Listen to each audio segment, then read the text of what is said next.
9. So it went in as a DQ. That's the right thing. If they did, in fact, call that last one a leg foul. I didn't see the official or the judge call it. I saw the chair hold up a paddle for a leg foul.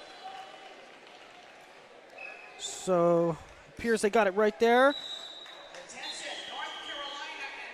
And we'll move to 126, where we're going to have a really good matchup. Jonathan Marmolejo, Fargo champion a couple years ago in Greco, against Cade Brock, the number 2 ranked wrestler in the country. Fargo freestyle runner-up. And as good as Cade Brock is, and I think he's amazing, I might consider him an underdog in Greco. I don't know. What would you say, Richard? I'm going to say that, yes, I think his style obviously benefits him in freestyle. I don't think this is close in freestyle. No, it's not close in freestyle. But I think most people would agree with that. And, I talked to Brock today, and he said, I'm wrestling Greco, and winked at me. As if, he knows he's green on the Greco side of things. But he did look really good earlier. Yeah, I mean, you got to take into consideration as well just the fact that it is wrestling. A good wrestler is a good wrestler, no matter what style. Yes, transition is hard, especially with a certain style that Brock and Smith and those Stillwater guys have. But at the same time, the heart of the wrestler comes out, I think. And you see it a lot more in this Greco competition. That's what I love about Greco. It's just a battle. Yeah, I mean, I definitely see what you're saying, but a guy like Marmolejo is just really schooled in Greco. It's hard for somebody that's not nuanced in the finer points of Greco to catch up. Right. With just heart and athleticism. I mean, Marmolejo knows what he's doing.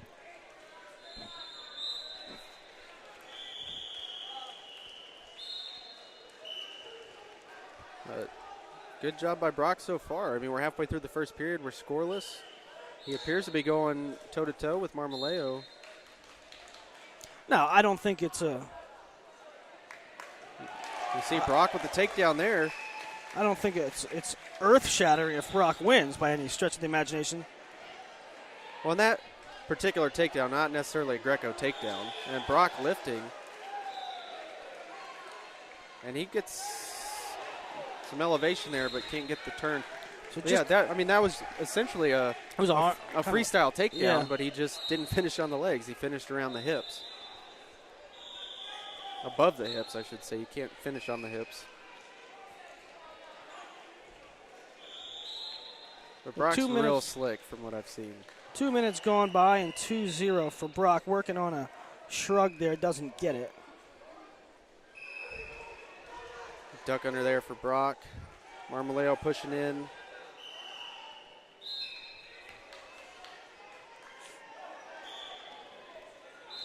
As I said, Marmolejo was a cadet Greco champion 2 years ago. Brock was cadet freestyle runner-up the last 2 years. 2 years ago to Scotty Parker, and last year to Nathan Tomasello. I forget who, but Marmolejo beat another Illinois guy when he won his cadet title.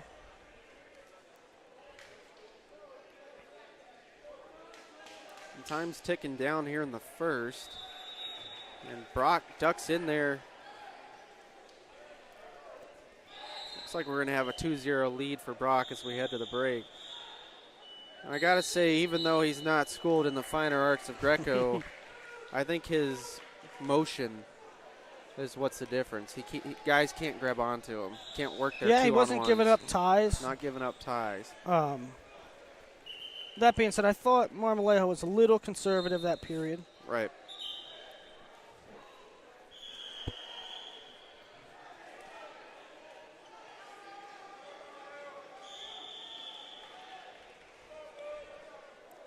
I was surprised by Brock going to a lift. I never saw that out of him before. Yeah, that was interesting. Maybe he just saw it in the last match and said, hey, let's go for it.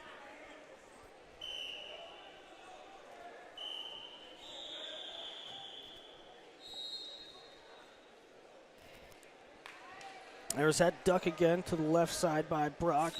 They're calling for a passive on Marmolejo, and that is confirmed. Yep, so he's going to get that caution. Brock's going to get another chance to work on top here. Let's see what he goes to this time. Does he go back to the lift?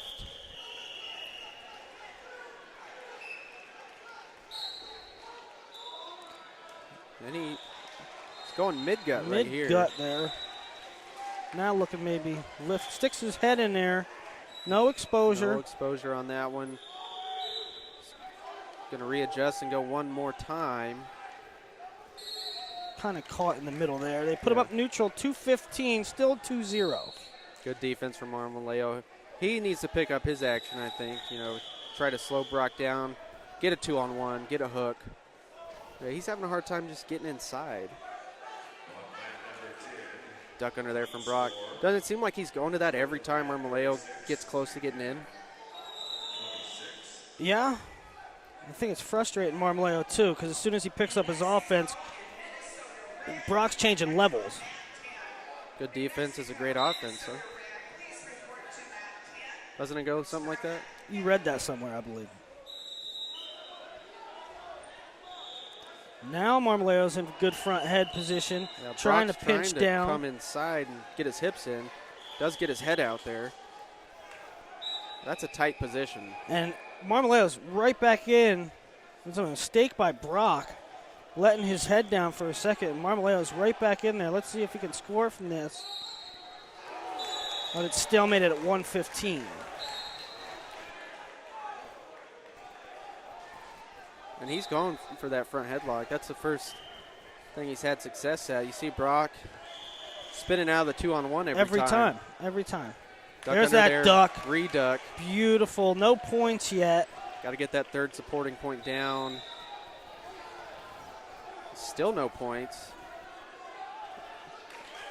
He's going to get the takedown close to the edge of the mat. 50 seconds left. So Cade Brock up 4-0.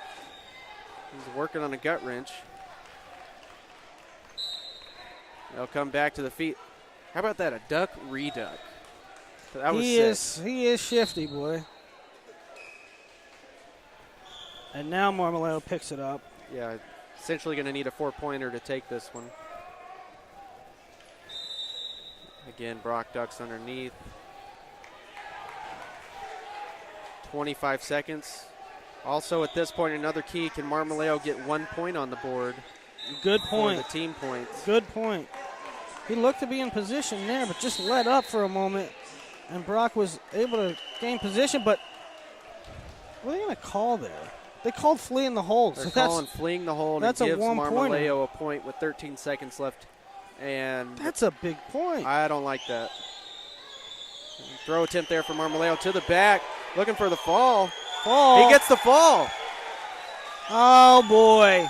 He got the fall with 1 second left. Oh, boy. There's 1 second on the clock, and I think this official's trying to say 2 and out of bounds? They were not out of. Well, if the whistle wasn't blown, you can't call it out of bounds from the chair. They weren't out. They weren't ever out at any point in time. Man. Okay. Crazy finish, but how it's going to go is 3 for Oklahoma, 1 for Illinois. That'll make the score all knotted up at 15, Richard.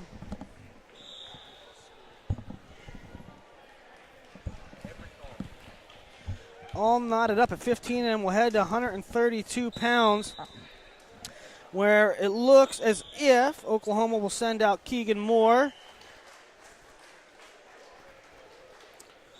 And